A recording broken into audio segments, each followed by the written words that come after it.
Happy October, everyone! In celebration of it being a full year since I started doing reactions, we're actually going to do some Bloodborne stuff today.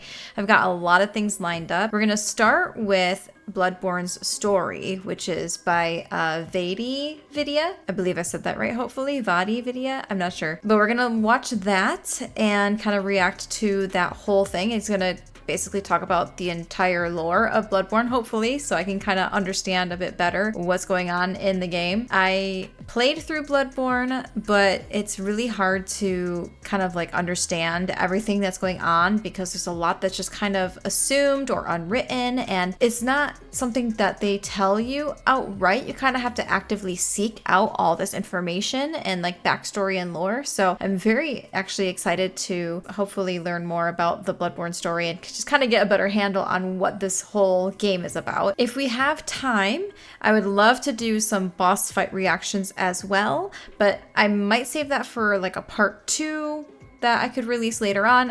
It really depends on how long it takes for me to get through the Bloodborne story video, so we'll just go ahead and watch that video first and then see where we're at by the end of it. Okay, here we go. I'm gonna do like a smaller window for this. I'm not sure how imperative it is to have this stuff on screen, so hopefully the size will be good enough and we won't really miss any crucial details. So let's get right to it. The oldest and strongest emotion of mankind is fear. And the oldest and strongest kind of fear is fear of the unknown. Ugh. H.P. Lovecraft. Our eyes are yet to open. Fear the old blood. These were the words spoken between Master Willem and Lawrence, from the cautious teacher to the ambitious student. Fear what you do not understand. Fear the old blood. And so our story begins, as you might have guessed, with blood. Ancient blood. Lots of Deep blood. below the city of Yharnam lies the ancient underground labyrinth of Tumeru. You know it as the Chalice Dungeons.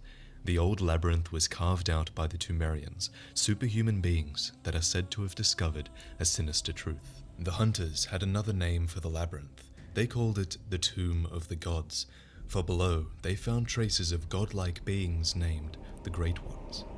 The Great Ones could function on transcendental planes of thought, meaning they had elevated their consciousness beyond the physical realm. The benefits of operating on this plane are unclear. Perhaps it was in the name of immortality, or perhaps power, as even beyond, the Great Ones could interfere with beings and events in the waking world. Whatever the case, it is clear that some sort of ascension took place, as there are numerous references to some Great Ones being left behind. Of all the strange life forms that reside in the nooks and crannies of the old labyrinth, the slugs are clear signs of the left-behind Great Ones. One such Great One appears to be abandoned Ebritus, a left-behind being who apparently did not ascend with her brethren. One day, Ebritus would be discovered by the humans above, in a crusade that begins with a character named Willem. Master Willem presided over a prestigious place of learning, Byrgenwerth. Situated by a tranquil lake and secluded within a gigantic forest, Byrgenwerth housed the minds that would change the world. In fact, everything sacred in Yharnam came to be traced back to Byrgenwerth, including the most influential characters within our story. Bloodborne's lore is very character-driven, and there are 5 who I'm going to help you become familiar with. There was Master Willem, Runesmith Carol, Lawrence, Mikolash, and German. I'll introduce them to you in the order that they become relevant in the story. I don't even recall the second one. Interesting. Okay, yeah, definitely know Willem and German and Lawrence and Mikolash. Haha, that meme of a boss. But yeah, I don't really know the second person that they mentioned. So let's see what they have to say. This is really going to test the knowledge that I already have of Bloodborne, and I feel like I probably don't know much about it at all. So this will be very eye-opening for me. As I said, Master Willem was the head of the school at Byrgenwerth. The man was obsessed with the truth and believed in pushing the limits of humanity. Yeah. In almost every dialogue and description, Willem is referred to as Master or Provost, Right. clearly deserving of a great deal of respect. Many would eventually diverge from his tutorage, but few can say that they didn't owe everything to his research, for while Willem presided over Byrgenwerth, the scholars there discovered terrific things in the tombs below the city of Yharnam. Once, a group of young Byrgenwerth scholars discovered a holy medium deep within the tomb. This led to the founding of the Healing Church and the establishment of blood healing.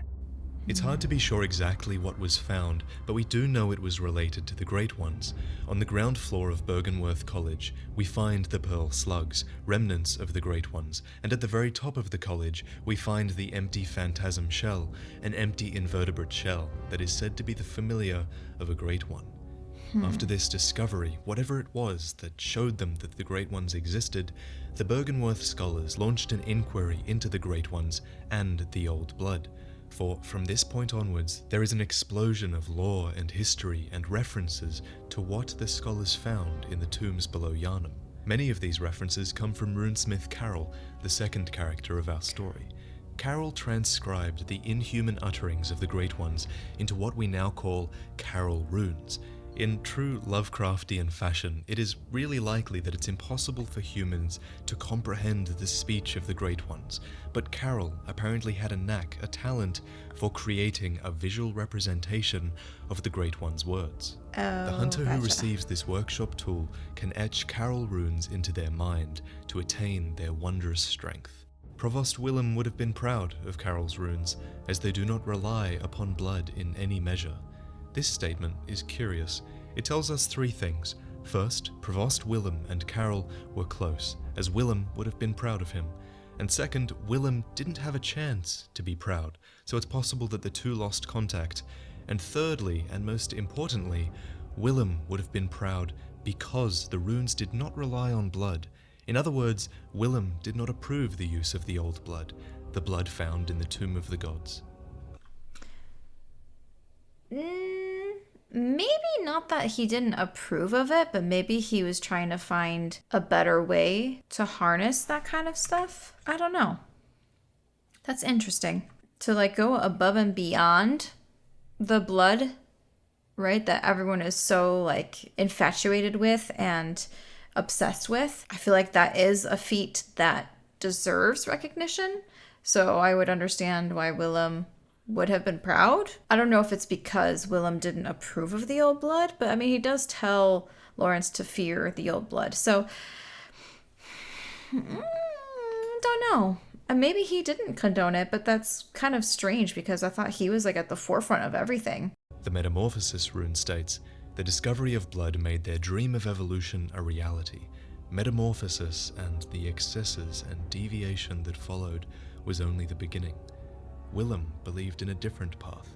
He believed in attaining more insight, for humanity's eyes had yet to open. The Eye rune states that Master Willem looked to beings from higher planes for guidance, and sought to line his brain with eyes in order to elevate his thoughts. And with these descriptions, you should have some idea of the scale of ambition of these characters. With the discovery of beings greater than them came a desire to ascend into godhood, to push humanity into its next stage of evolution. Yeah, I mean, that kind of tracks in terms of like what I would think of, like if we were able to somehow communicate with a god, right? If there even is a god, to be able to like ascend, like that's you know how humanity is. That would so happen if there was even a remote possibility of it. I can definitely see that happening. So this is kind of interesting. Who knows if there is going to be a way in the future to even do that, but then that would debunk a bunch of different religions and oh man, that could get really, really complicated really fast. So, okay, all right. I'm kind of understanding where this is going. Interesting. The only question was how? Blood or insight? And this was a question that split the ranks of the Byrgenwerth scholars. It's how we arrived at the cutscene we started at earlier with Master Willem and Lawrence parting ways. Right. Master Willem, I've come to bid you farewell. Oh, I know. You think now to betray me. From this cutscene, we can infer that Lawrence was a high-ranking student of Master Willem, Because firstly, Lawrence refers to Willem as master, and secondly, Willem clearly regards Lawrence highly enough to call this departure a betrayal. Right. No, but you will never listen. Lawrence disagrees. He does not see it as betrayal, and here we come to the heart of what their disagreement is about. Essentially, it boils down to the difference between the two resources in the game. Willem believes man requires insight and knowledge to ascend. Lawrence believes in the power of blood. Lawrence attempts to reassure Willem, telling him he will always fear the old blood, but that this fear will not stop him using it. I tell you, I will not forget our adage. We are born of the blood, made men by the blood, undone by the blood. Our eyes are yet to open. Fear the old blood. The "our eyes are yet to open" is an interesting line, because it's basically saying, like, as humans, we are not truly awake, and the only way to be awake is to ascend, right? And then, yeah, that makes sense to have the insight versus the blood as two manners and methods as to ascend. Interesting. This is some high level, like, kind of philosophical thinking. I must take my leave. Yeah.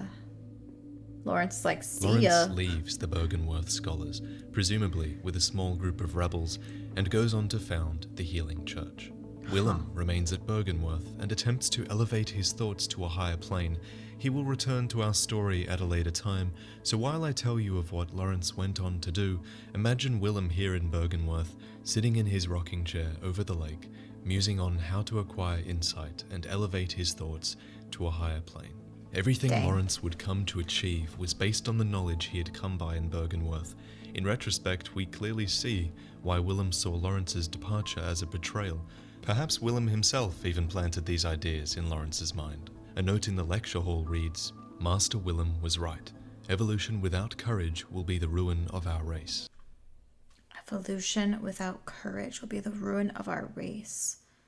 I'm really not sure how best to interpret that right now. I mean, I'm thinking the gears are turning, but evolution without courage will be the ruin of our race. I mean, I kind of get it, because sometimes you have to kind of step out of your comfort zone to grow and evolve, in a sense. And if you just kind of let things happen without, having that discomfort and having the courage to be uncomfortable, I could see that not ending, I guess, the best way. But evolution is evolution. So it's interesting that they're kind of talking about courage being a part of that equation. Like, do we have the courage to, again, try to ascend, right? To use these things that we have as resources to talk to these great ones, right? But I don't know if in this world, like, I'm not sure if I'd agree with it being a ruin if we don't do that. So evolution without courage would be the ruin of our race. Yeah, I don't know. I'm gonna be thinking on that one for a bit. I don't really have immediate thoughts on that phrase and that sentence right now. Lawrence had courage, but it is likely that his courage bordered on arrogance. The Byrgenwerth student uniform states, "The Healing Church has its roots in Byrgenwerth and naturally borrows heavily from its uniform design. The focus not on knowledge or thought, but on pure pretension would surely bring Master Willem to despair, if only he knew." So Lawrence threw caution to the wind and put his faith in the old blood. Think on human history. Imagine if, in any era, a church was founded that had access to a substance that could cure any illness. Imagine if this church gave it freely to a city, how powerful that city would become, and how powerful the church would become within it. Right. This is exactly what happened in Yharnam. People came far and wide to be treated with the miraculous blood of the gods, and the people of Yharnam put their faith in the Healing Church.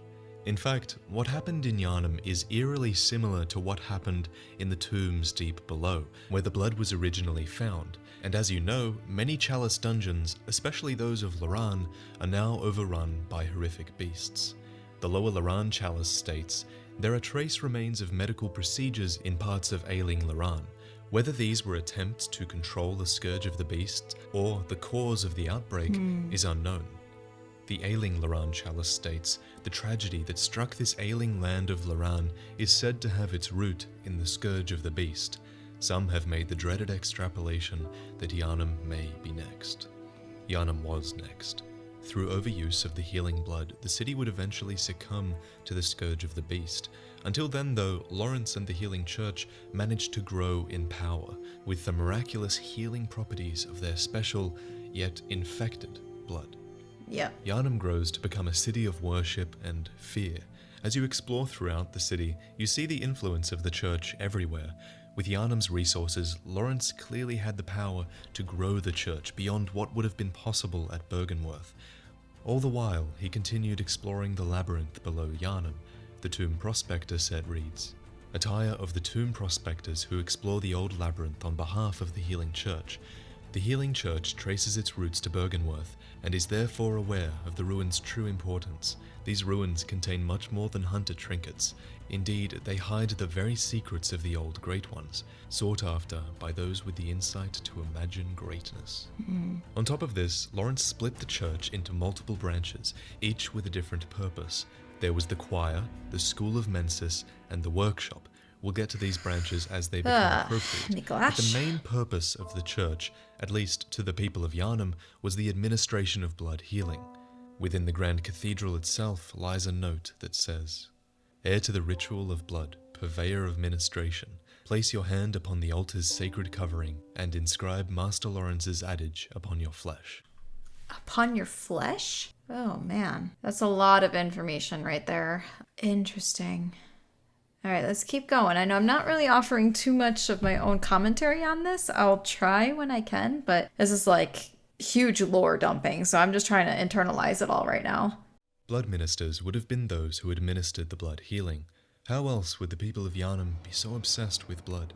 Right. In Yharnam, they produced more blood than alcohol, as the former is more intoxicating. That's deep. Blood is more intoxicating than alcohol to them. Oh man. Oof.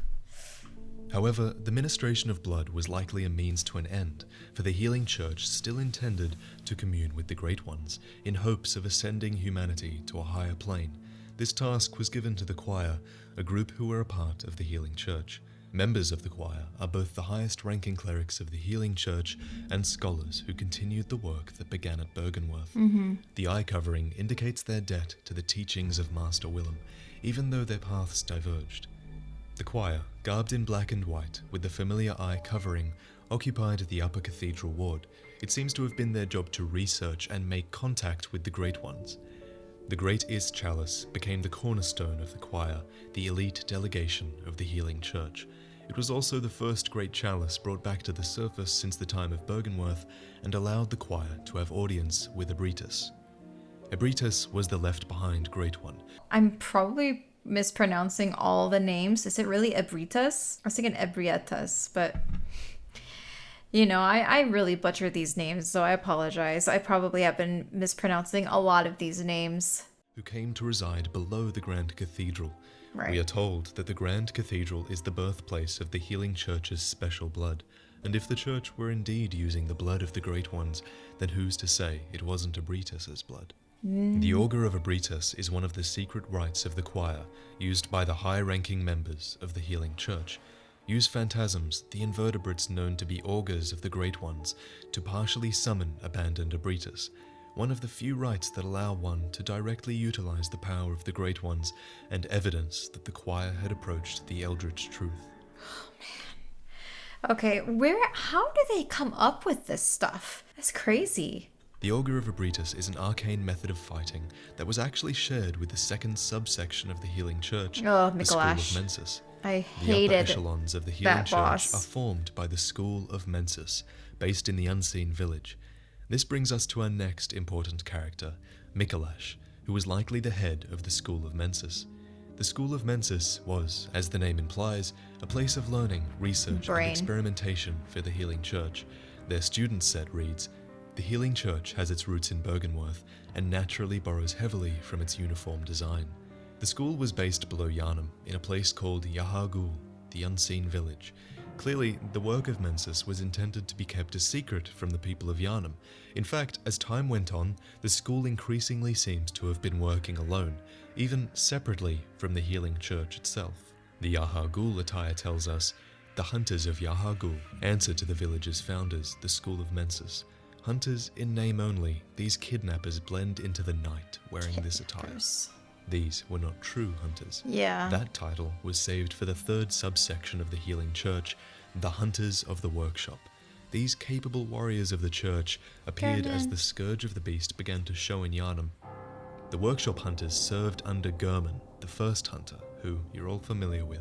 The hunter attire reads, one of the standard articles of hunter attire fashioned at the workshop, a fine piece of hunter attire that provides stable defense to anyone facing Yharnam's beastly threat, allows one to stalk beasts unannounced by cover of night. It's possible the unannounced part of that sentence is to do with killing beasts without them noticing you, but it could also be because the workshop was a secret institution.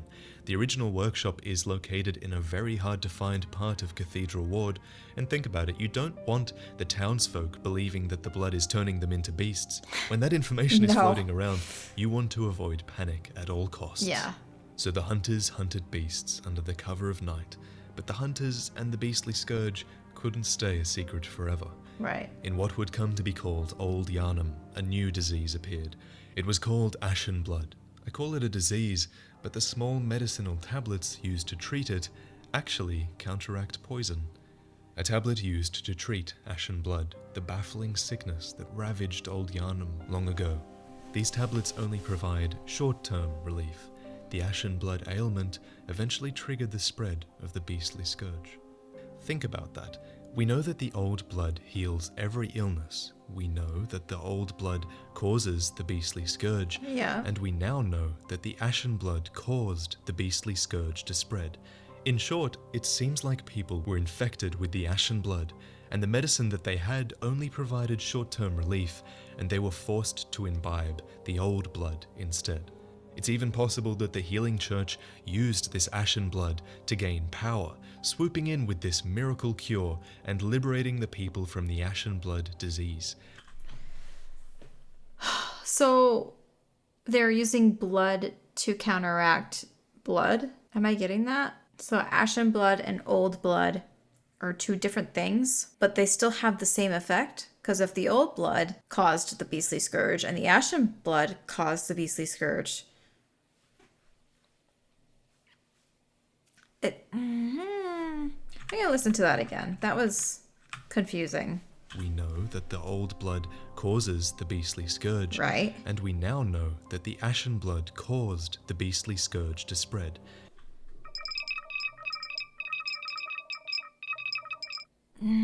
Okay. In short, it seems like people were infected with the Ashen Blood, and the medicine that they had only provided short-term relief, and they were forced to imbibe the old blood instead. It's even possible that the healing church used this Ashen Blood to gain power, swooping in with this miracle cure and liberating the people from the Ashen Blood disease. Yeah, make a disease so that you can make the cure.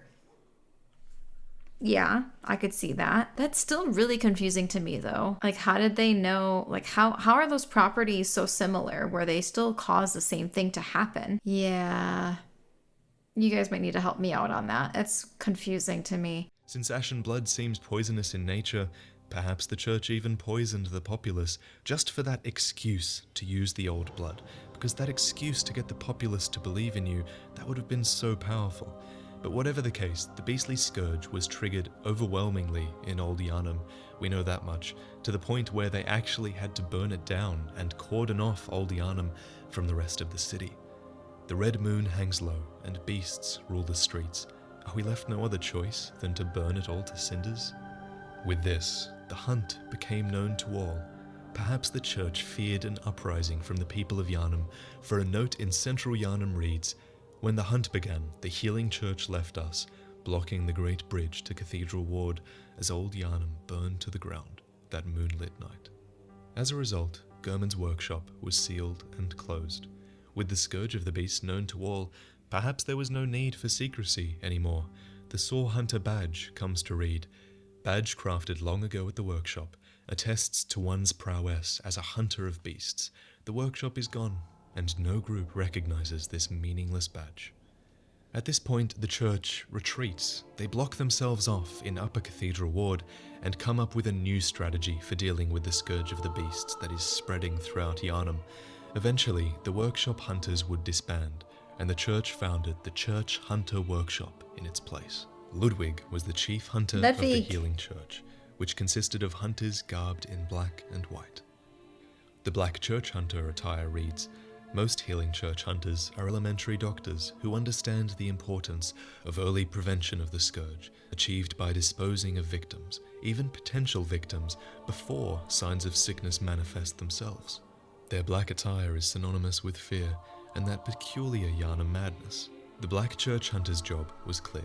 Yeah, what's so weird to me is that I never really paid much attention to like the different attire that these enemies wear. And I don't know why it never really like spoke to me. Being able to kind of like give a role to, you know, an enemy in terms of like, okay, you see this particular attire, they are from this sanction. It is interesting, but it does feel like a lot of information. So yeah, let's keep going. We're more than halfway through. Remove any sign of the scourge of the beast, even if it hasn't manifested itself yet. The fear that it inspired in the citizens shows. Most in Upper Cathedral Ward are deathly afraid of the church.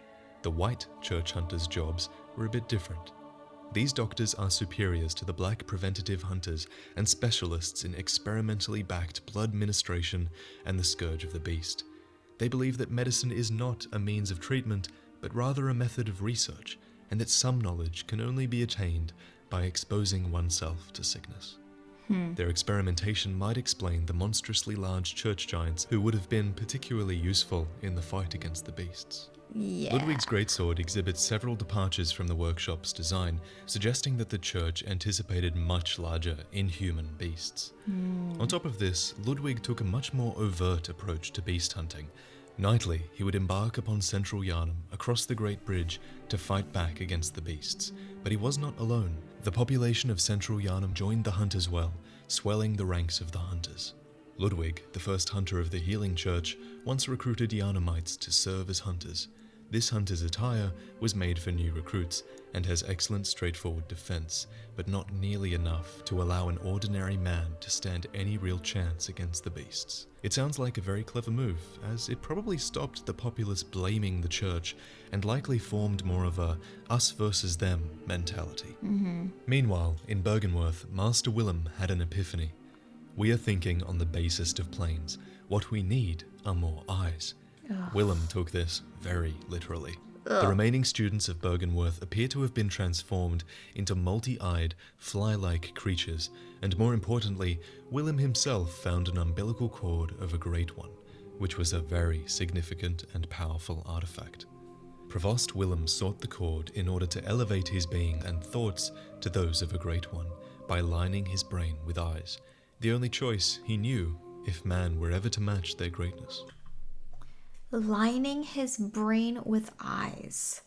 Oh, just that imagery. Ugh, gross. Used to gain insight, and, so they say, eyes on the inside, although no one remembers what that truly entails. It's difficult to know exactly how Willem came across or created an umbilical cord, so we'll have to go into that in another video. Just know that he has one for now. When we encounter Willem, he directs us to the Great Lake. The power of great bodies of water is actually referenced in a few runes. Great volumes of water serve as a bulwark guarding sleep, and an augur of the eldritch truth. Overcome this hindrance, and seek what is yours. The lake, and what lies within it, hides the truth. Rom, the Bergenworth spider, lies within. Yeah. And there's a lot we don't know about her, but I'll tell you what we do know. The Bergenworth spider hides all manner of rituals, and keeps our lost master from us, a terrible shame. The spider is certain to reveal nothing, for true enlightenment need not be shared. I believe this is what the vacuous part of Rom's name refers to. This creature is somehow hiding the true nature of the world, and when you defeat it, you don't need insight to see the world for what it truly is.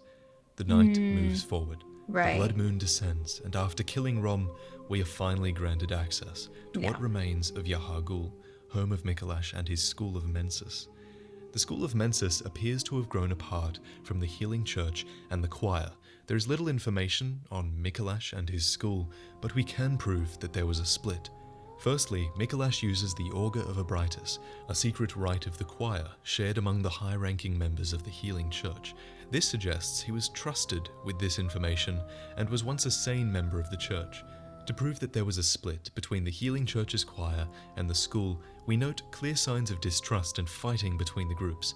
Imprisoned inside Yahar'gul is the corpse of a member of the choir, and inside the Nightmare of Mensis, we find who the official guide calls Edgar, choir intelligence. Clearly, the choir was suspicious of what was going on in Yahar'gul with the school of Mensis, and based on what we find there in Yahar'gul, it seems the choir had good reason to be. The school of Mensis were attempting to commune with the Great Ones, and they succeeded. As Willem did, they found an umbilical cord. We find 4 cords in the game that allow contact with the Great Ones, and Mikolash had one. This cord granted Mensis audience with Murgo, but resulted in the stillbirth of their brains. Every Great One loses its child and then yearns for a surrogate. This cord granted Mensis audience with Mergo, but resulted in the stillbirth of their brains. As we know, most Great Ones reside in the Nightmare Realm, and whatever ritual they performed with this cord ripped Mensis and its students into a nightmare. That's why you find the lecture hall in the Nightmare, and that's why there's hundreds of dead students throughout Yahar'gul, all wearing the cage that appears to have delivered them to their harrowing nightmare.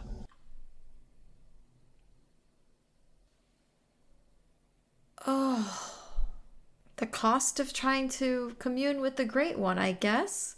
Mikolash's corpse provides a gateway into the nightmare, and we find him here, clearly insane, wandering the halls. Yeah. Mikolash believes that it's possible to ascend towards becoming a Great One, citing Rom as his example. Rom, however, is not fully developed, rather she has the blood of their kin. And let's just go back to Rom for a second. When you defeat Rom, Queen Yharnam appears. She's a Tumerian woman who has clearly suffered a childbirth gone horribly wrong. She is linked to the Nightmare of Mensis, to the ritual that Rom was hiding, and she appears in this nightmare looking up towards Murgo's loft, where Murgo and his wet nurse reside. Queen Yharnam hails from the Tumerian civilization that was in power long ago, and she was blessed with a child of the Great Ones. From the way she appears outside Murgo's loft, it is clear that her consciousness, her spirit, was pulled into this nightmare as well. Even when you encounter Queen Yharnam's real self in the Tumerian tombs, the baby Murgo screams whenever you hit her, and even when you kill Yharnam in the tombs, it is clear that she is not actually dead. But her horrific consciousness is only asleep, and it stirs in unsettling motions. The Queen lies dead, but her horrific consciousness is only asleep and stirs in unsettling motions. Her consciousness seems to be showing up here in the nightmare, completely separate from her physical form. Wow. The same thing is happening with you, with Mikolash, with the Great Ones in the nightmare with you. Yeah. You all exist in this nightmare that Mensis created. So your next question is, which Great One impregnated Yharnam with Murgo all those years ago? I believe it is formless Erden. The Great One Erden, lacking form, exists only in voice. To cite the fastest evidence to present, there's nothing in the cradle after you defeat Murgo, and Murgo himself, the child, has no form. Also, his cries are heard throughout your adventure. He exists everywhere. Additionally, Murgo's wet nurse has no form under those robes. And also, the women that are impregnated when this blood moon descends are all related to Erden. But we'll get to that in another video. When you defeat Murgo's wet nurse, you get a message unlike any other that you've received thus far. Instead of prey slaughtered, you get nightmare slain. Yeah. You defeated a true Great One that's elevated its consciousness to the nightmare realm, and the game is nearing its end. However, all of this should make you think, the Nightmare of Mensis isn't the only dream world I've set foot in, is it? This entire time I've actually been journeying out from the hunter's dream, guided by lanterns that led me to Murgo and her wet nurse, all of which is made possible by German and his doll. Travel to the hunter's workshop in the waking world and seek the truth. Every Great One loses its child and then yearns for a surrogate. The third umbilical cord precipitated the encounter with the pale moon, which beckoned the hunters and conceived the hunter's dream. Next to the cord is the unanimated doll, Take a hairpin from this real doll and then pass it along to the doll in the dream. When you give her the hairpin, she sheds a single tear, which reads, "Created from the shining silver doll tear, this blood gem is a quiet yet unfaltering friend that continually restores HP, the life essence of a hunter.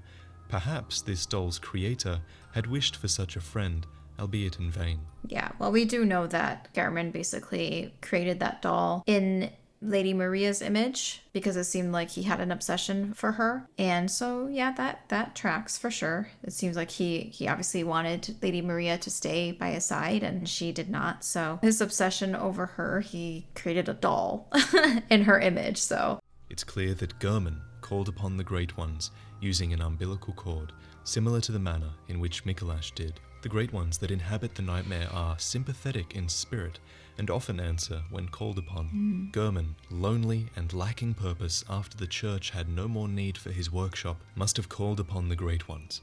A Great One responded, the pale moon presence, and imprisoned Gehrman within the dream. For while Gehrman sleeps, he utters this rare piece of dialogue that clearly shows he does not want to be here.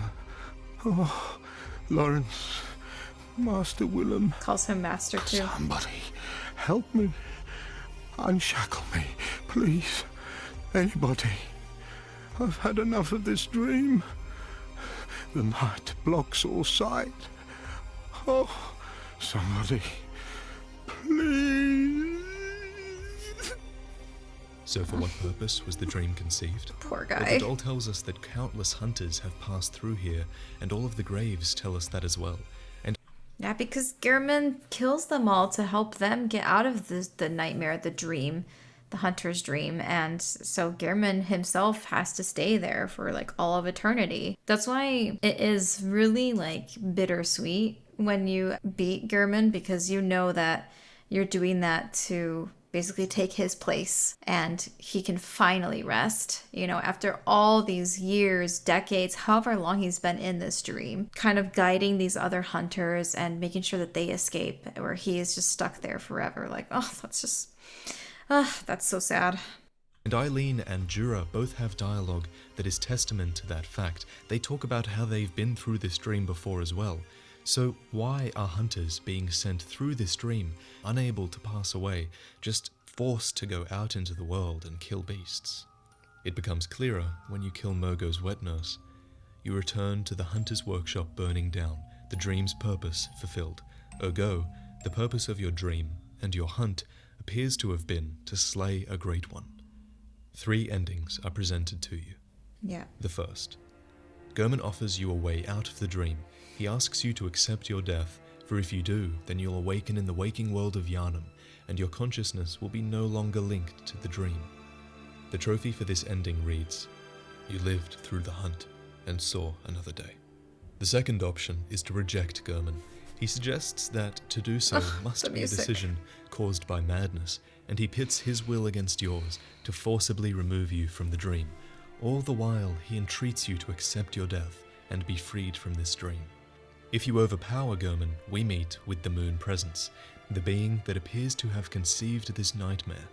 Just like the nightmare Murgo conceived, it embraces you, and in the cutscene to follow, we see ourselves performing the same role that Gehrman did, hosting the dream, likely a slave to the Moon Presence, or perhaps its surrogate child, guiding hunters throughout this dream in an effort to slay other great ones.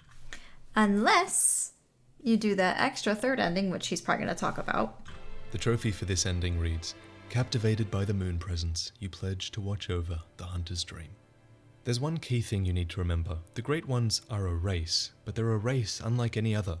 Each Great One is entirely unique, and they do not necessarily work together. In fact, from the existence of the dream, I'm almost inclined to believe that the Moon Presence is hostile towards other Great Ones. In the third and final ending, you consume 3 umbilical cords and resist the will of the Moon Presence. You overpower it, and in the cutscene to follow, the doll coddles the being you have become. You have ascended, truly, as few have before you. The trophy description states, "You became an Great infant One. Great One, Yeah. lifting humanity into its next childhood." That's the ending I got. So after the end of all this, you probably still have questions. What is pale blood?